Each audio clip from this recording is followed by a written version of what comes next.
And we are live. It's your boy Scope. Hopefully y'all doing well. Let's get into it. Hold on, let me check this out real quick.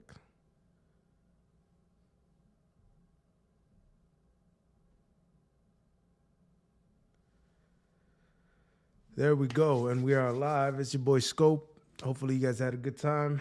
Let's get straight into it. So today we'll be reviewing the debate between Coach Greg Adams and Andrew Wilson.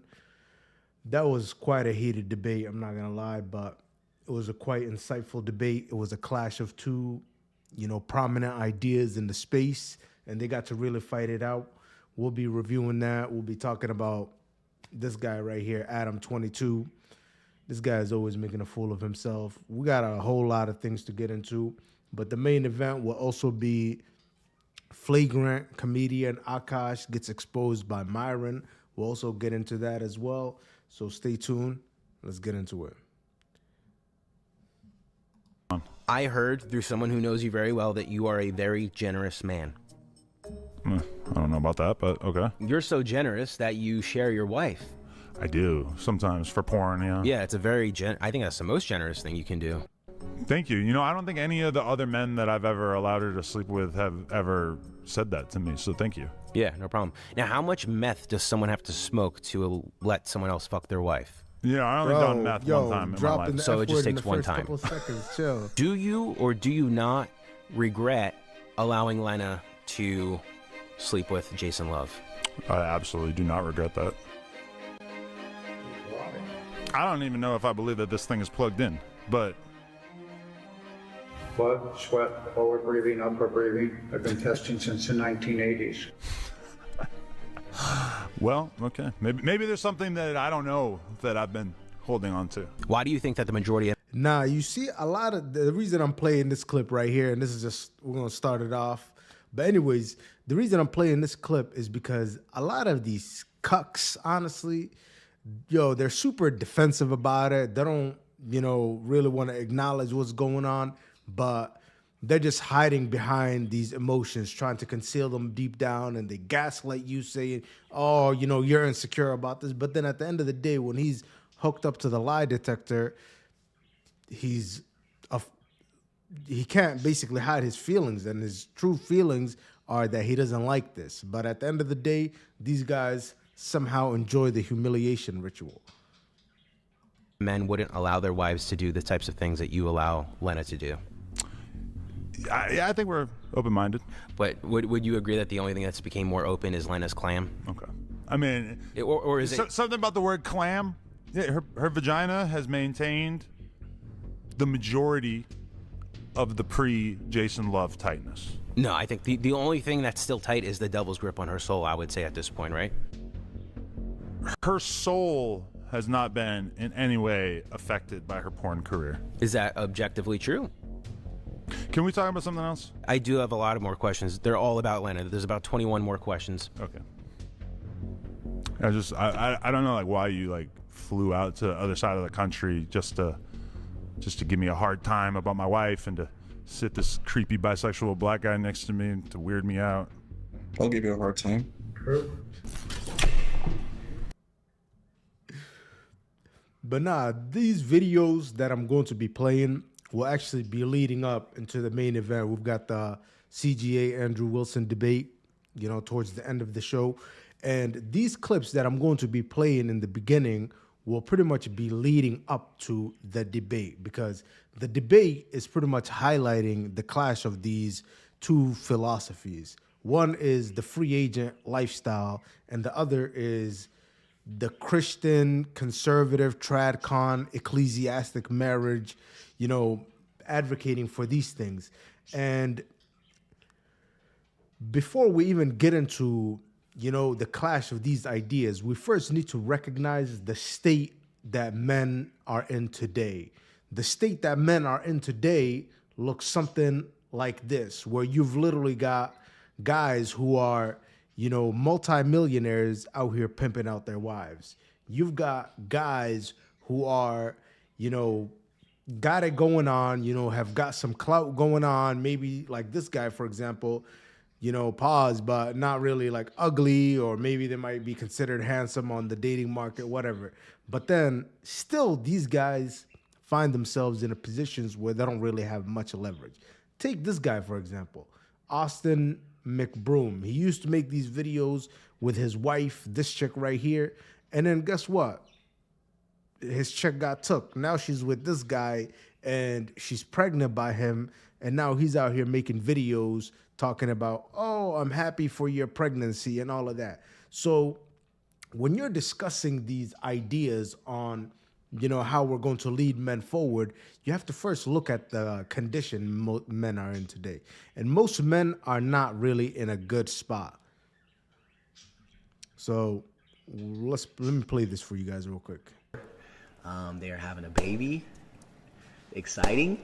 I will say that my kids called me before the announcement and told me. They called me and surprised me, which I was happy about. And the kids are happy, which makes me happy. So that's amazing. Again, congratulations to them. And I hope you guys, I think enough time has passed so you guys can kind of like let Catherine live her life and let me live her life separately and not have to like drag us into each other's life. So again, let life be and let everyone be happy. Okay. And I appreciate you guys for always being respectful. They are having a baby. Exciting. I will say that my kids called me before the announcement and told me. They called me and surprised me, which I was happy about. And the kids are happy, which makes me happy. So that's amazing. Again, congratulations to them. And I hope you guys, I think enough time has passed so you guys can kind of like let Catherine. So that's this guy right here, pretty much having to talk about congratulations to his ex, who's now getting, smashed out by this new guy. But I'm telling you guys, the state of most guys nowadays is not really in a state of abundance, is not really in a state of leverage. Most guys are out here negotiating for these chicks. And that's why most chicks nowadays have this huge overinflated sense of ego. This is another perfect example right here. Take a look at this. This is Amaranth and her husband, for you guys that don't know. And you guys have, you had a break-in recently too or something I saw online. You're in Texas, right? Mm-hmm. You guys have firearms or? I do. I have a lot of guns, yeah. A lot of guns. Have you ever had to like shoot anybody? He did. Well, not prior to that moment. So, I had a shotgun and a handgun, but, because she was essentially being held hostage, shotgun was kind of out of the question, so. Did you kill them? How many of them? No, it's 3 guys, all wearing masks, hoodies. They all had guns, and one guy had this ridiculous, super extended mag thing. I remember I kept bumping into tables and stuff with it. The complication there is that, What the hell is going on with this clip?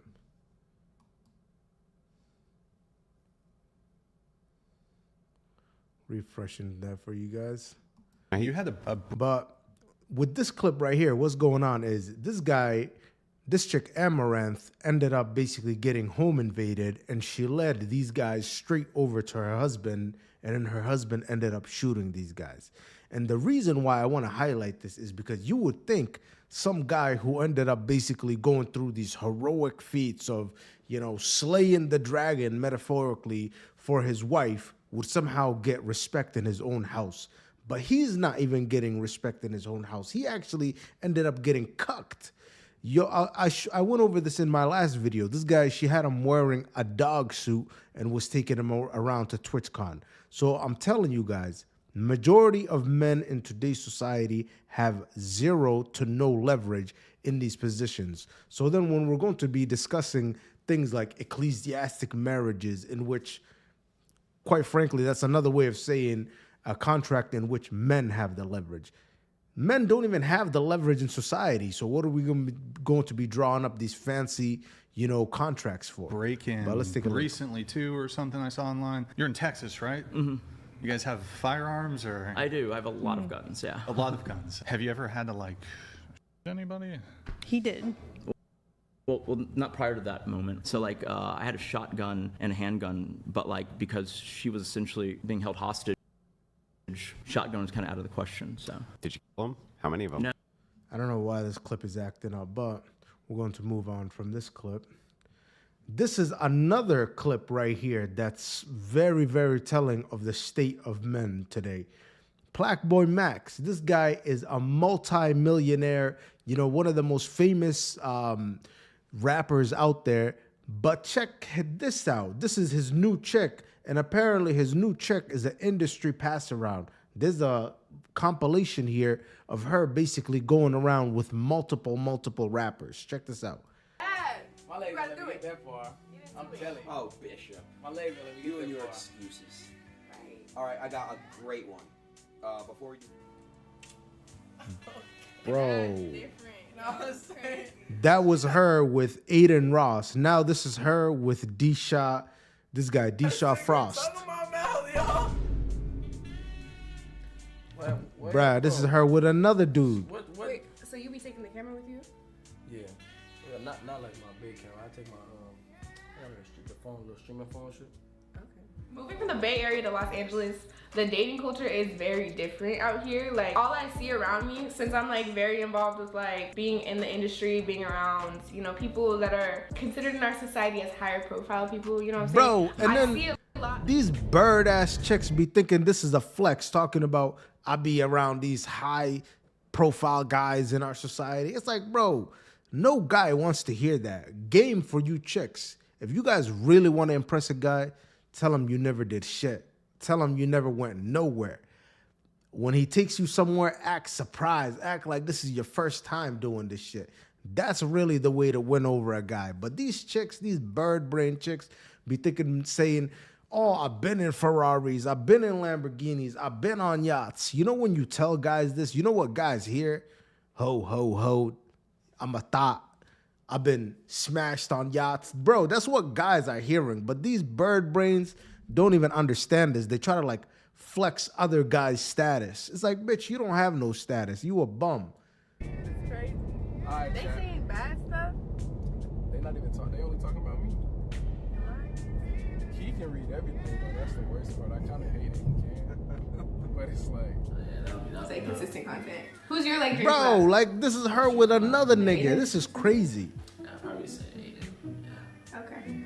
Because I've been watching for a long time. A lot of people just think oh, he just got big, so you start watching. Nah, I've been watching for a long time. Oh, that's lit. Nah, and this guy right here, I seen a clip of Fresh from Fresh and Fit talking about this, and apparently he knows this guy, Almighty J. Bro, this nigga be hitting anything that moves, he said. So he was like, if she's with this dude, it's done deal. And then look at what she does here. She goes in for the kiss, bro.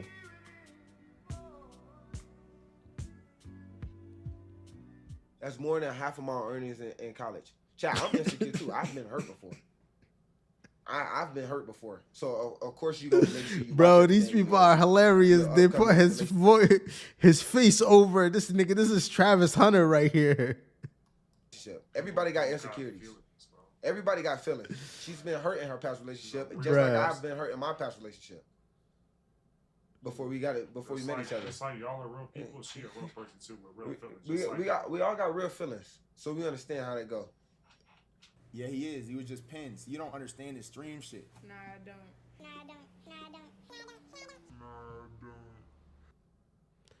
Bruh, that bitch been around every streamer. I gotta stop cussing. But that chick been around every streamer, bro. And this is what I tell you guys. Like I said, this is leading up into our main conversation of the debate between CGA and Andrew Wilson. Andrew Wilson is out here having these prescriptions that, basically for that prescription, for that TradCon talking points to work out, men have to be in a position of leverage. Today's men are not in a position of leverage. I'm telling you guys, this is like literally a multi-millionaire streamer, got all the status, and then what's happening to them? They're still being cucked. And even worse, check this out. Blueface, for example, that nigga is a well-known rapper. Look at what happens to him and his chick, bro. This shit is actually this kind of graphic. I don't even want to show this, but apparently this is Blueface kid right here. And as you guys can see, the kid clearly has some issues, and I don't even like showing this, but it looks like he has, you know, the alcohol syndrome, fetal alcohol syndrome. But check out what his chick was doing while the kid was pregnant. And this is why I'm telling you guys are not really in this place of abundance. Check this out. Even you, with the baby and stuff. Why are you lying? Really been flued out in real life though. Ladies, one more time. Bro, she's out here smoking blunts, out here drinking. Oh my gosh. Drink it. She asked for another bottle. I'm just gonna... You can't no liquor? Yes, I can. I can abort the child tomorrow. It won't hurt. Bro, are you guys hearing this? No fucking liquor.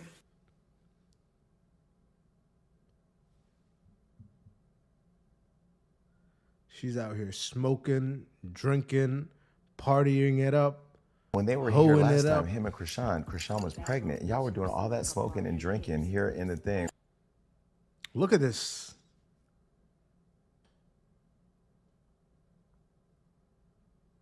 Drink it. Even you, with the baby. So that's the state of modern women today. They really don't care. They don't care about you, your child. They don't care about consequences. This is actually a crime right here. But these chicks don't really care, man. This is their mindset right here. Check this out. What do you feel about girls expecting gifts from men? Chanel purse. But like, what do you mean girls? Like my wife, my girlfriend? I'm not talking about, no, I'm not talking about wife. Girlfriend, like a random girl, like who? Not even like someone you're talking to. Not even necessarily like a girlfriend. And she wants a gift for me. Let's say you're talking to her for like 2 weeks. And she wants a gift and she for me. wants you to take her shopping. What do you think about that? Then she just wants a... You see, this chick is fishing for this basically because she finds this guy attractive, I guess. She's interviewing him. And she basically is dropping hints, and she wants him to get the picture and say, oh, yeah, I don't mind spending money on a chick. I don't mind dropping all of this money on you. But the guy is like, nah, what the hell? You got to be my girlfriend. Like, you know, if I'm going to treat you well, you got to be somebody that I see long-term, you know, potential with. Meanwhile, she's just basically a gold digger because all of these dudes be simping on her, and she's got to extract value from them. But this guy is like, what the hell? You're not my girlfriend. Like, why the hell would I, you know, drop all of this money on you? She wants you to pay for her nails. She wants you to pay for her That's not me. hair.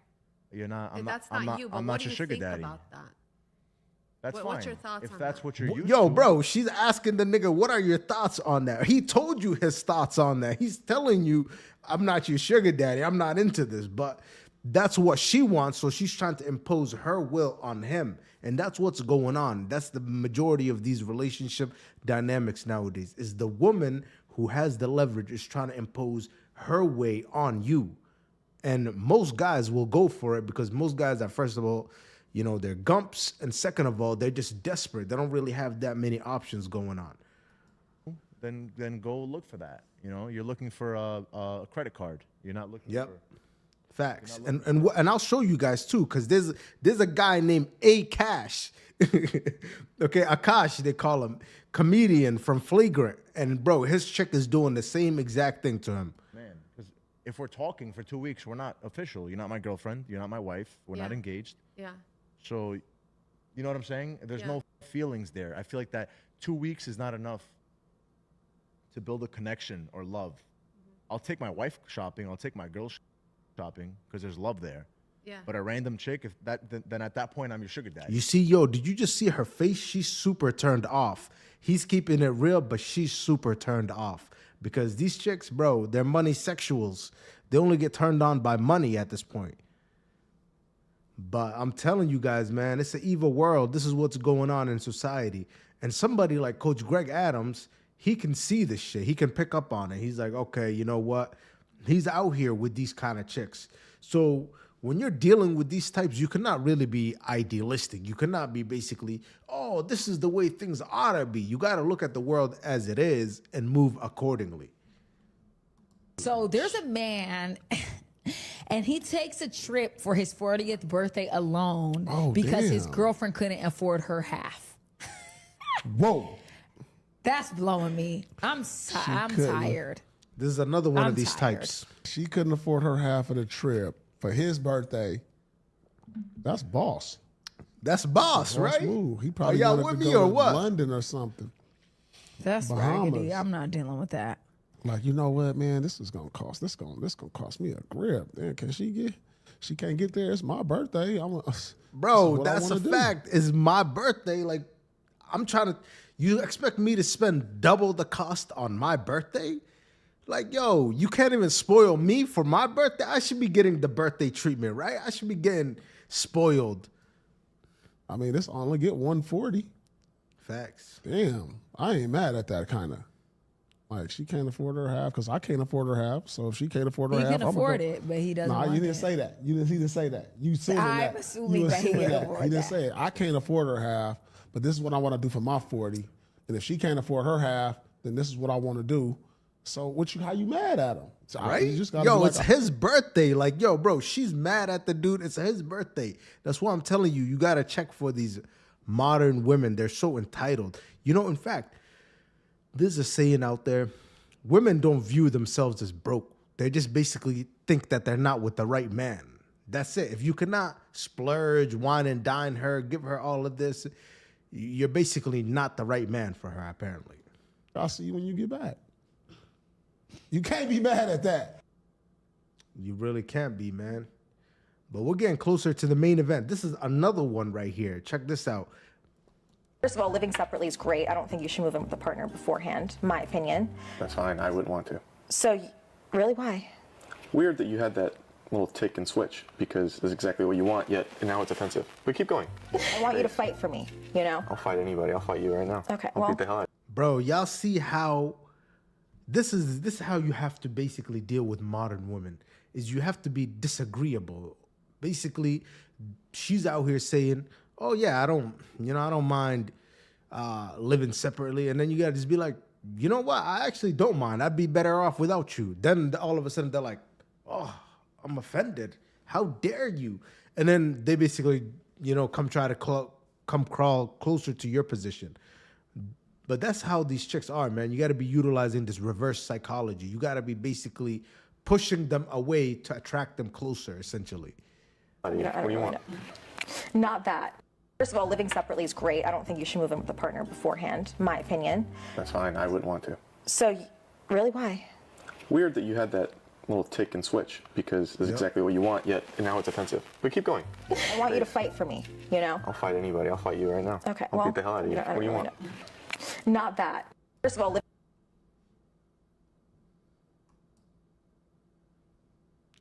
And then this is how they be when all of this, because this act that they're putting on, right? It's honestly just a bluff. They really don't have much power and leverage as they convey. So when guys just decide to drop out, as most guys are doing now, and they're like, you know what, man? F all this shit. These chicks be giving me a hard time. They're acting all this, all that. I'd rather just do my own thing. Then this is how they end up and basically crying in the car. Check this out. Guys are so lucky. You guys do not understand. So I'm 25, right? I'm sitting here and I'm having to build a fucking roster. I'm having to sit here and go out and do things I don't want to do. I don't want a roster. I don't want to go out and date. I don't like this hookup culture. I don't like any of it. But I feel like I don't have a choice. Men, you guys just get to sit there and you guys can go wait until you're in your 30s, you're almost 40, and you can just go get with a girl that's in her fucking 20s and live a normal life. Girls don't have that luxury. I'm now sitting here at 25 having to figure out how the fuck to get back in these fucking streets so I can figure out, so 10 years down the line, I'm not sitting there single still with my dog. You know what? Actually, we got to break this down piece by piece. You women actually have the advantage. What are you guys talking about? You guys live this life where from, let's say, the time that women hit puberty, right? all the way until 30 years old, let's say a good 15 years, they have significant, tremendous advantages.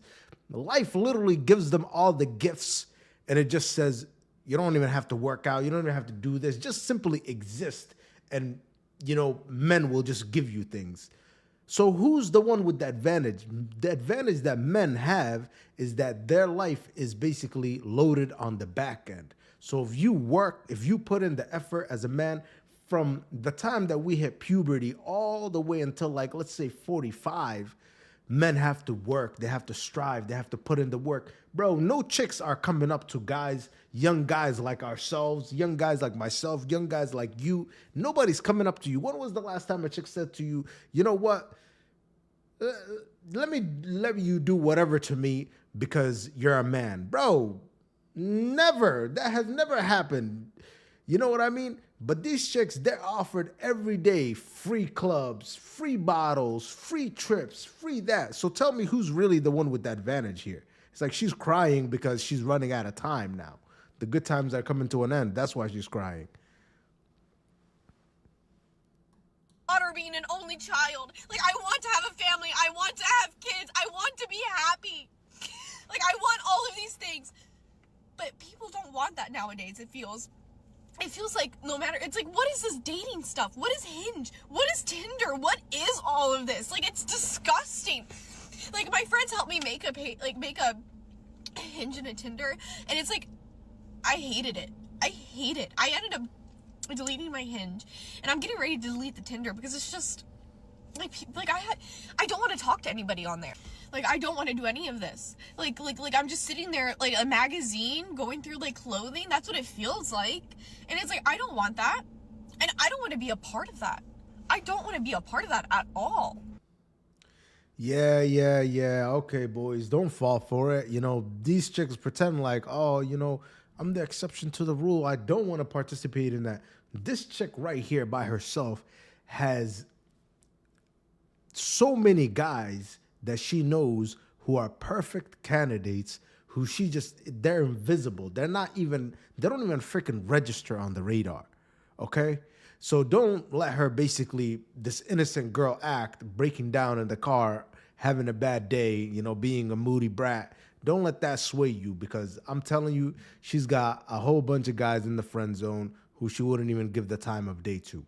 But it looks like we've made it to the main event. Are y'all ready for this? So this is the debate between CGA and, Andrew Wilson. I don't know if you guys have seen it, but we'll just play a quick clip real quick. The argument that you have is that marriage is great. It's a great institution. We already covered this. Well, what made it great? We already covered this. What made it great? Can we go into why it would make it work for your secular? That's the question I ask you. You're asking me questions back. Go ahead and and answer the question. So if you're talking about secular marriage, there's never been any point to it. I'm sorry? There's never been any point to secular marriage, ever. It's always been a religious institution. That's what made it great. Now, when you say it's a great institution, what made it great for secularists, other than the fact that Sky Daddy and God had all these enforcement arms, and those things had to be enforced socially? Like, for instance, men weren't allowed to run away. And women, right, they had to show cause for these divorces. And they had to be good causes. They had to show it for things like infidelity, right? It was all biblically governed. It was all lawfully governed by this Sky Daddy guy you like so little. But that's what made the institution great in the first place. And what you're talking about here, you're making a point that divorce is bad.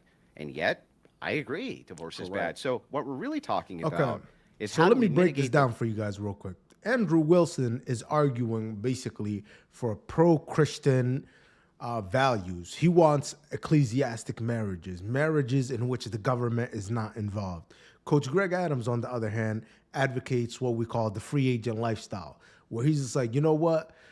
We live in a world where it would be great to get married. It would be great to be, having a lifelong marriage with your Christian wife, who you guys just follow Christian values, and everybody else in the society does it, and we just go along. This is like the 1950s all over again. Well, Coach Greg Adams realizes that that's not really reality at this point. Social media has completely killed dating, marriage, whatever you want to call it.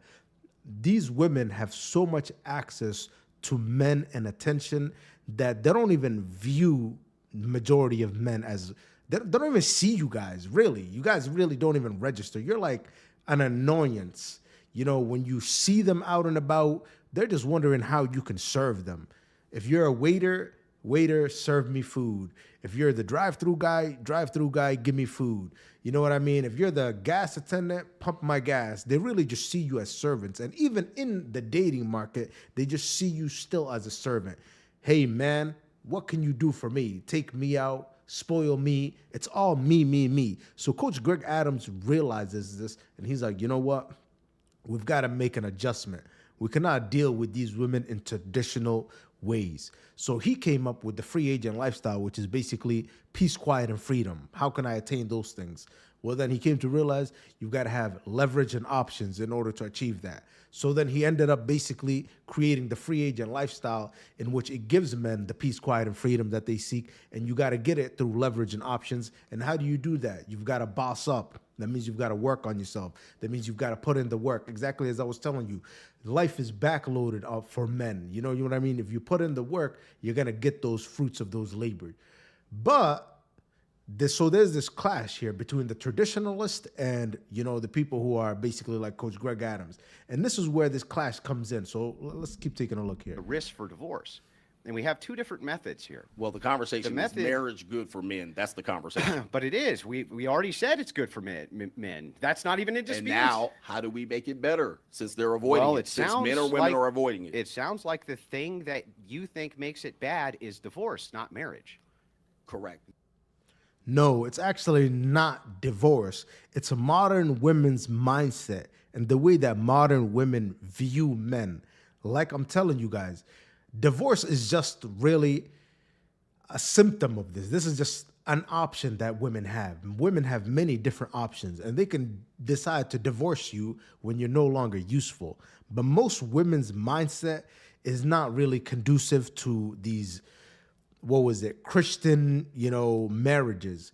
And the other thing is, this ecclesiastic marriage and all of this, maybe it can work in countries where you don't really have feminism. For example, if you go overseas, this is why passport bros has become a thing in the last 4 to 5 years, because guys have realized if you leave the United States, if you go to other countries where we don't have this feminism that has permeated our, court systems, that has permeated throughout all of society. If you go to these countries, these Asian countries, these African countries, these Latin American countries where, the women aren't as feminist, then you can do something like an ecclesiastic marriage. But in the West here, you think you could go to Miami and fucking tell these chicks, hey, women, I'm going to marry you and now you're going to follow my ecclesiastic marriage. And by the way, you're not going to have any rights. You're not going to get any access to my money. Bro, you get laughed out the freaking club. Like, you don't really have options like that.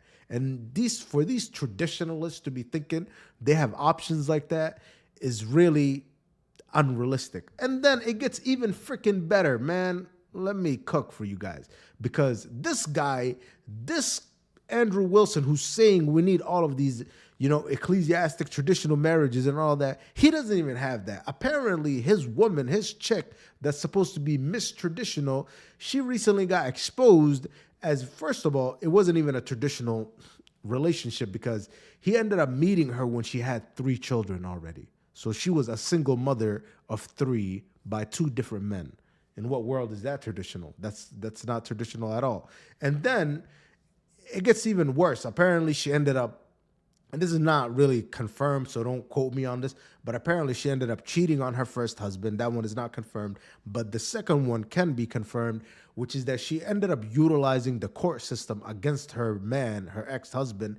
And it was terrible, dude. Everything that she preaches against, the reason she preaches against it is essentially because she did it. So I don't really consider that to be traditional, but let's get into it. This video pretty much highlights it. So let's get into this. See it before the debate.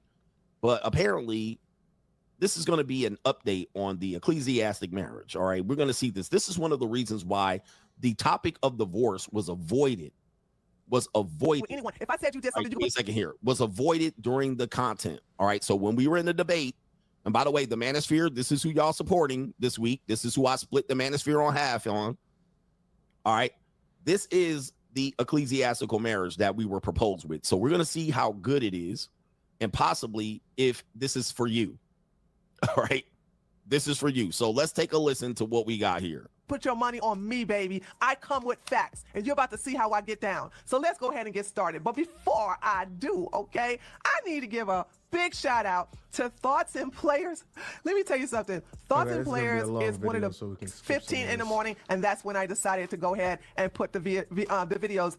I am naming names. So I'm going to put the names with the baby daddies so that you can understand and keep track, because when Brittany and I just keep saying baby daddy 1, baby daddy 2, it's confusing. These are adults. We will conceal the names of the children, but there's no need for us to conceal the names of the adults. They are public, and basically I'm just going to give the first name and not the last name. So let's talk about the boyfriend, and that's baby daddy number 1, and his name is Chad. Last name starts with H. So they started dating in 1997, and then they moved in together in 1998.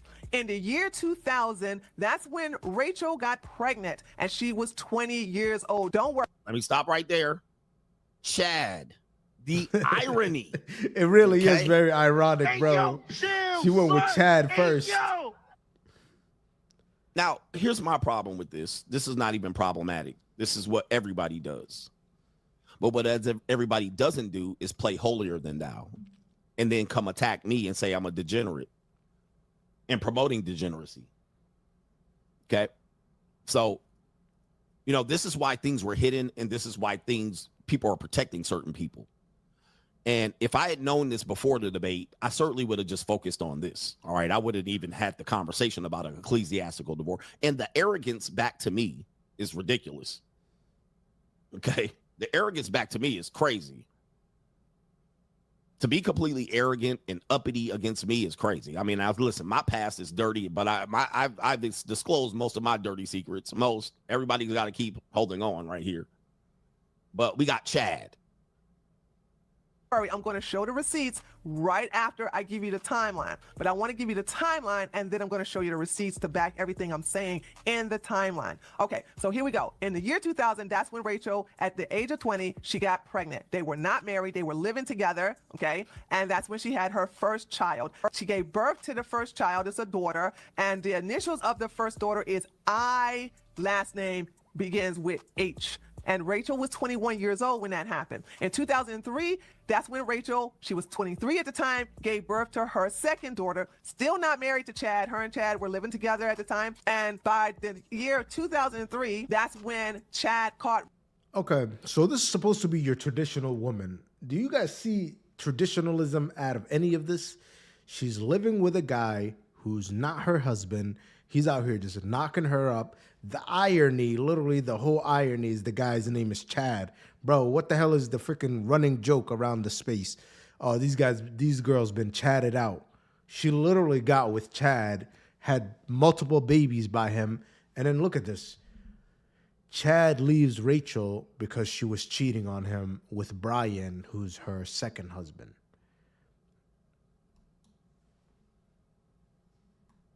Rachel cheating, and he left her. Okay, so man, I mean, listen, I'm gonna let her do the commentary on this one.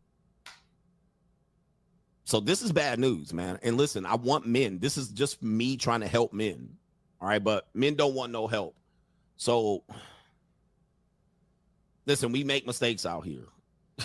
We make mistakes, but I'm a whole heathen out here. Yes, clean. I'm a heathen, but this ain't even the half at this particular point. Let's continue here. We got her cheating on Chad. So Chad got cheated on. With the two baby daughters that was, it looked like about a year and a half apart. So she gave birth to IH in 2001 and to JH in 2003. That was the second daughter. All right. So let's go to the receipts. Here is her blog that is on her Patreon. We also have it indexed. We also have it archived. We also have it bookmarked. So I want to show you how I was able to calculate all of this along with Thoughts and Players. So as you can see, she wrote this on October the 29th, 2021. And as you can see, I highlighted right here where she says, my oldest daughter is 20 years old now. My youngest daughter is 9. So we just basically did the math on that. Then she says, but I was 20 and had been with my boyfriend for 3 years. That's how I was able to to determine how long they were together. So I'm just basically doing math here. And then finally in this paragraph, it reads, the boyfriend I had my first 2 daughters with left me. And then that's when we came to this conclusion right here of in 2003, that's when he left her. And then of course she goes in here, and in this blog is where she talks about the affair, and it's right here on the Wayback Machine. So we go into that. All right, so now let's go into the next timeline of baby daddy number 2. Now out of all the baby daddies number 2 took the most time. And this is really where it gets bad. This guy right here, Brian, so she went from Chad to Brian. If we're following the chronological order, Chad was the guy who really got her wet, really got her going. Brian was basically the fallback guy. You know, after she got 2 kids, she's like, oh shit, I'm tired of playing around with these guys. Let me go to Brian, who doesn't really get her wet, but he's a dutiful guy. You know what I mean? He might be even like the 3rd baby daddy, which we'll get into. But Brian is the guy she really abused. Look at what she does. Rachel to Brian, they basically get married. They have a kid. Rachel files for child support, or they separate. She files for child support. They have him paying all of this money, $2,000 in back child support, while paying, you know, that he's getting $566 garnished. She's basically taking this guy through the ringer. So Andrew's whole thing is, with my ecclesiastic marriage, while the government is out of it, then she cannot do this to me. Dude, what's wrong with you? In what world? This woman is what we would call an apex predator. She's basically mastered the court systems. She's mastered manipulating guys. And she's even manipulating Andrew Wilson. He just doesn't know that he's being manipulated, which is the worst kind of manipulation, when the manipulation is so strong that you cannot even tell you're under hypnosis. You're not even able to tell that you're under her spell. That's what's going on. That's how experienced this woman is. And she's 4 years older than him. So this guy who's telling us, oh, adopt my system and you'll just be successful.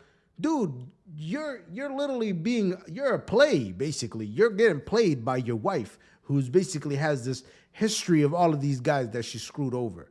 So we're not following your prescription, because your prescription sucks. It's like you're literally being played. Way more time on this person than we did on Chad and Andrew. So let's go over the timeline, and we will go over the receipts. So in 2004, Rachel and Brian get married. Now remember, that was just a year apart, okay? Chad left her in 2003 because she was cheating around with Brian, and so Brian was like, oh, that's okay, let's get married. And so a year after Chad leaves her, then Brian and Rachel get married. And then a year after getting married, Rachel gives birth to her first son and her only son, and we're going to use the initials J and J. So his first name begins with a J, last name begins with a J, so we're going to call him JJ. And this is her 3rd child, because she had 2 daughters from Chad, and Rachel was 25 years old. So it was important to show how old Rachel was, so that she can't say, oh, I had all my kids when I was, in my early 20s. No, that's not true. Okay. So, and a year after she gives birth to JJ, Brian files for separation. So this was in 2006. Brian had enough of Rachel and he separated. He left her. Then Rachel. Now, the funny thing, the mitigating divorce thing conversation, we already got 2 seemingly like divorces from just the woman at this point.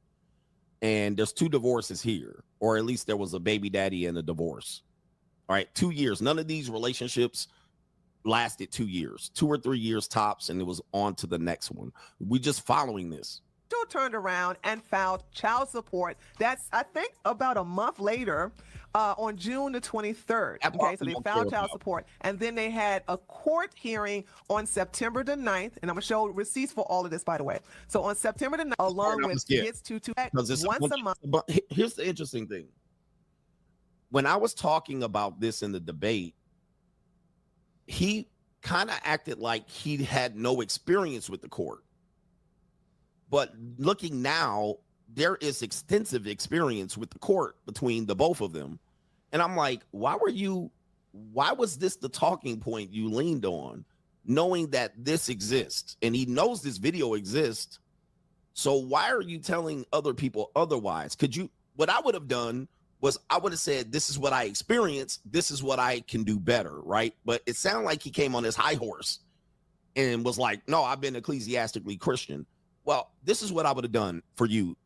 And I did this. This is why I have what I have. You should have came with this. You should have led with this, not the holier than thou, not the conservative traditional. I would have came and showed, this is what I experienced. This is why I have this wonderful wife that I have now. And, you know, our sins are washed away. We're redeemed. That's what I would have done for my image. But now look at this. All right, so now what we got here is we have the other one, second daddy, baby daddy. Now they're fighting in court, which I said, so they didn't get married ecclesiastically. This should have been a known thing in our debate, but this never came up. Child support, temporary restraining order, temporary custody order, sole custody order. He knew this. And dude, I really don't know how you can claim to be like a traditional when your wife literally has this kind of history. I think that literally like voids any traditional talk from you if your wife has this kind of history. It's just this is unbelievable that people can call themselves traditionals and this is what they're doing. He acted like he didn't know this. Okay, let's continue. Will be $616 will be deducted from his payments, from his check. And then sorry, I'm going to skip this part because there's a lot of court hearings and this type of thing here. So just know that they fought in court. The second baby daddy and Rachel fought in court for almost 5 years straight. Okay, so from 2006, 2007, there's a service on Rachel. 2009, she filed a temporary protection order, which is domestic violence against Brian. It was granted. Then you got filing a sole custody order from the woman, Rachel. Then you have Brian appealing a temporary. The Money Mindset 2025. Join us if you Coach, are man, why you hitting us with the ad, bro? Let's get our blue chip mindset on. The window on. All right, so we still here. All right, but yeah, bro, you see what's happening here. Yeah, let's skip all right, this. we're Apparently, good. All right, I see that we're good. All right, it's good attacked. on my end. Years fighting in the court. 5 years fighting in the court. All right, now we have a final divorce closure in 2011. Let's continue. 5 years old at the time. Then on February, about a couple of days later, Brian filed for a child protection order against Rachel on behalf of his son because he saw signs my of gosh, abuse and with this his child was protection even worse. Apparently, she ended up filing. Look at this. Rachel files TPO, which is a temporary protective order against Brian, and this was thrown out. So she ended up basically lying about the guy, saying that he basically, abused her or violated her in some kind of way. So how is this the, traditional woman that you're gloating about? Again, if she's out here filing false temporary protective orders and she's using the court system in this kind of way, you literally cannot brag about this woman, bro. And I had no idea about this woman's history. I just used to see her on the internet, and she's out here talking all this traditional talk. She's out here talking about, oh, you got to serve your husband, and you got to submit, and you got to do all of this. Bro, these chicks, when they're all out of options, there's a saying, religious woman is basically the final form of a 304. And that's exactly what's happening here. It's like this chick went from being an infamous 304 to, you know what? When they finally realize, hey, this doesn't really work, being a thought is not really going to work, they just transform. You know what I mean? And then these simps, these idiots, basically like Andrew Wilson, think, oh my God, I've got the best thing going here. I've got the best thing since sliced bread. No, bro, you got a thought who repackaged herself. Brian on biological father. By the way, I want to let you guys know, Andrew was nowhere on this page. He's not listed as the biological father or. All right, so there has been a tragedy, which again I had no idea. One of these kids died. All right, so this does come up with Tree, And again, you know, this kind of reflects maybe possibly why they are the way they are. But this child has died, the one they're fighting for custody here. Unfortunately, this is sad. This is nothing to celebrate. This is a painful experience. So shout out to the son here. Rest in peace to the son. But all of this fighting back and forth in this family division ended up leading to a situation where this kid was in the custody of one of the parents, and the kid was playing around with another kid and he died. So rest in peace to the child there. Nobody wants to have that celebrating that. And this is a very sad and tragic situation, what happened with the kid.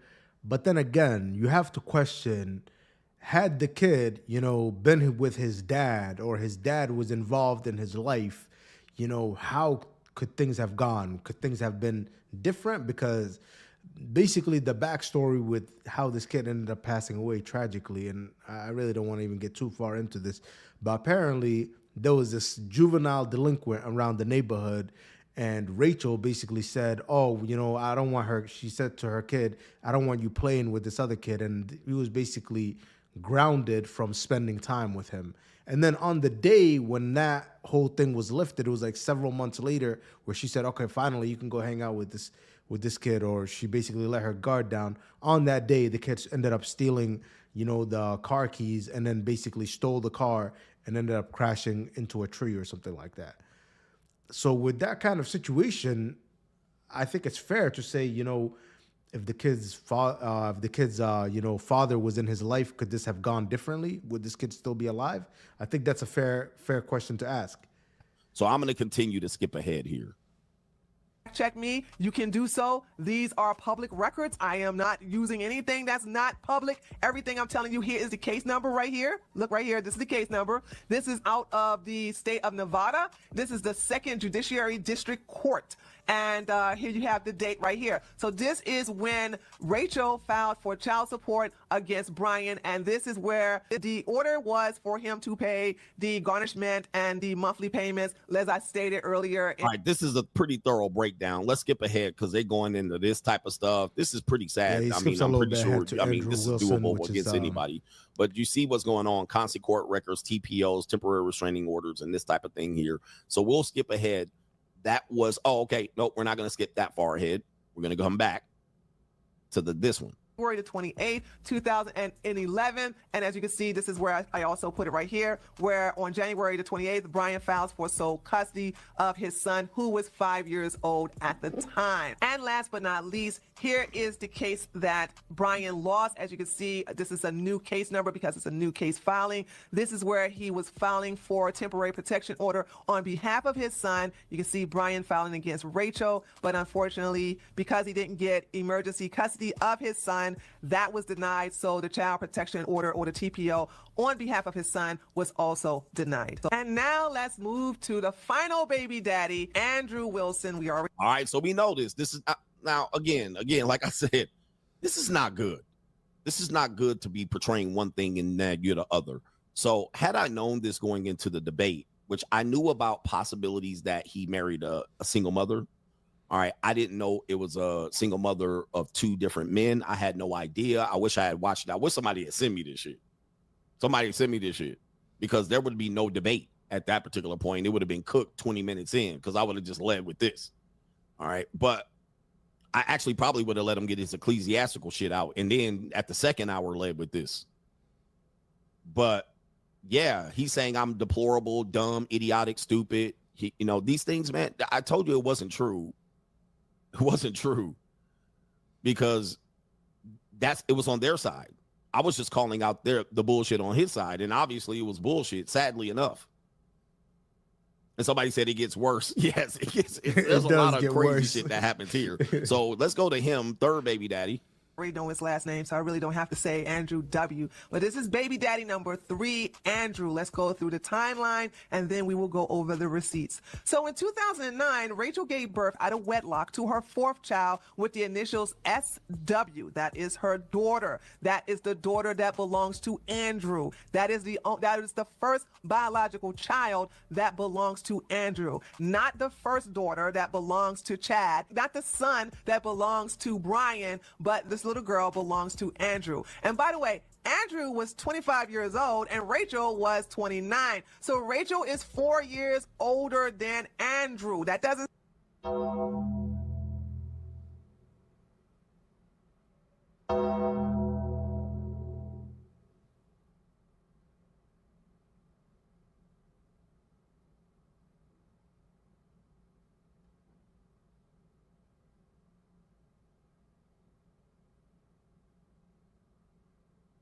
Gotcha, bitch.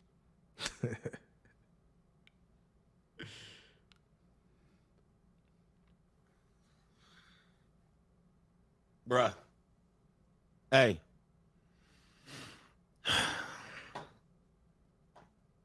Right before his brainstem developed, traditional marriage, like this is getting bad, bruh. You could have talked to me and pulled me over to the side. Was this supposed to be kayfabe or not? Not kayfabe. We wasn't supposed to break kayfabe. Guys, is this your king? This is who y'all defending? Is this your king? It's looking bad, bruh. Is this your king? This is who the manosphere sided with. Half the manosphere. This is who you black manosphere people siding with right now. You could do it. This is why I gotta leave, man. This is why I got to take my ball and go. There's no helping. You know what's one thing, honestly, that I found to be very surprising? I watched, some of the debate. I didn't watch the whole thing. I didn't catch the beginning of it. But I found surprisingly that a lot of people in this basically discussion happen to be siding with Andrew Wilson. And they were like, oh, CGA. And actually, I'll give you guys a breakdown. Y'all want the real? Y'all want the real? I'll give you guys the real. A lot of people, man, they really just don't like real niggas. I'm going to say it like it is. They just don't like real niggas. They just don't like to see, this is what it is. They don't like to see you winning. CGA went from just this regular guy who was just making, shows. And then now you see him. The nigga shining. He got on his little necklace. He got on his nice shirt. He's living large. He got all of these JUCOs. He got all of these chicks. And bro, when they see you coming up, they're gonna support you. When they see you looking like them, they're gonna support you. But as soon as you start doing better than them, then that's it. Niggas don't want to support you no more. So that's what really was going on with CGA. I don't think, because a lot of the comments happen to be saying, oh, I used to like CGA, but now he's too cocky. It's like, what the fuck does that have to do with anything? You know what I mean?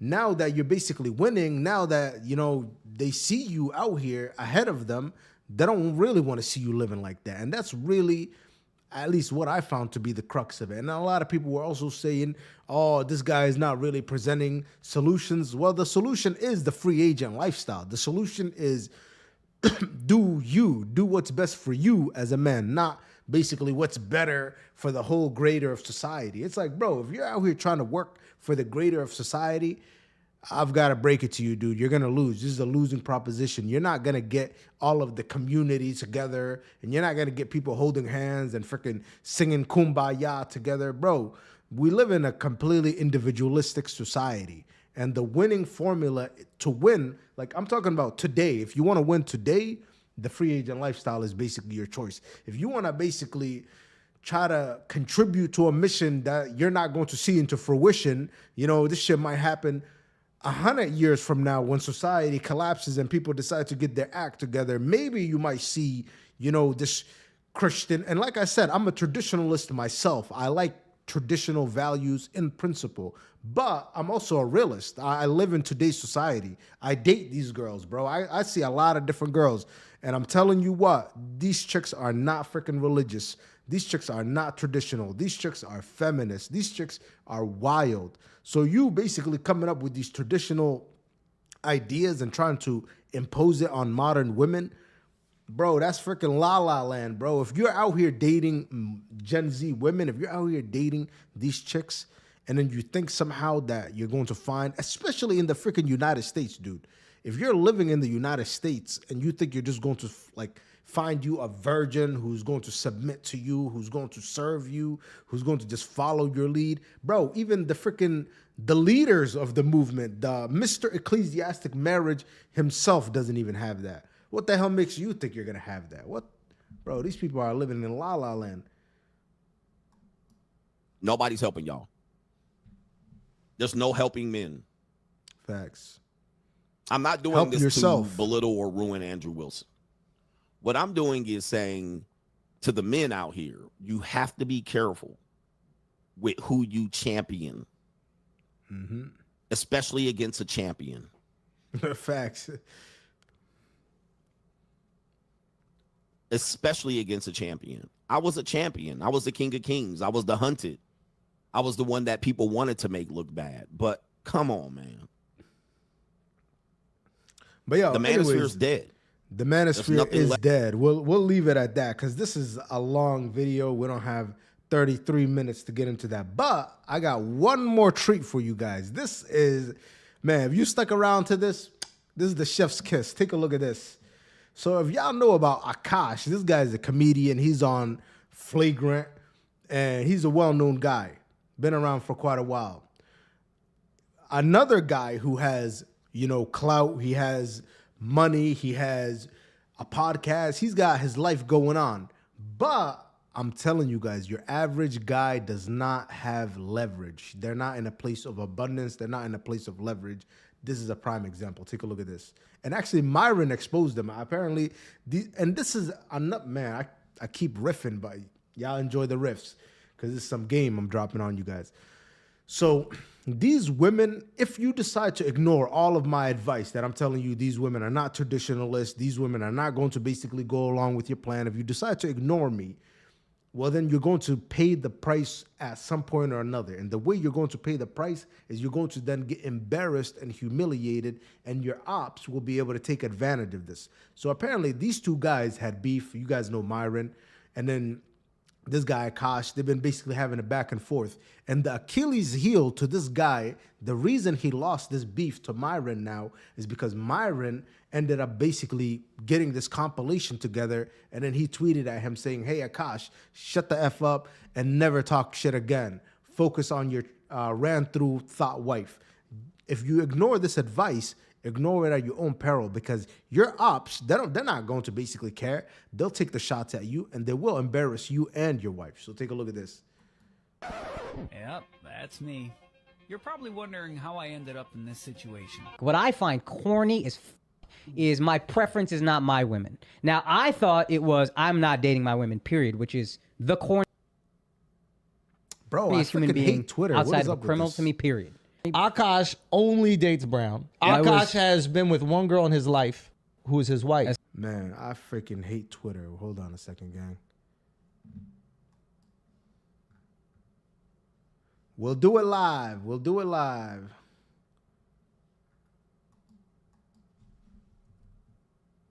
Stick around for this because you definitely want to see this. I'm going to pull it up on YouTube because freaking X keeps acting up.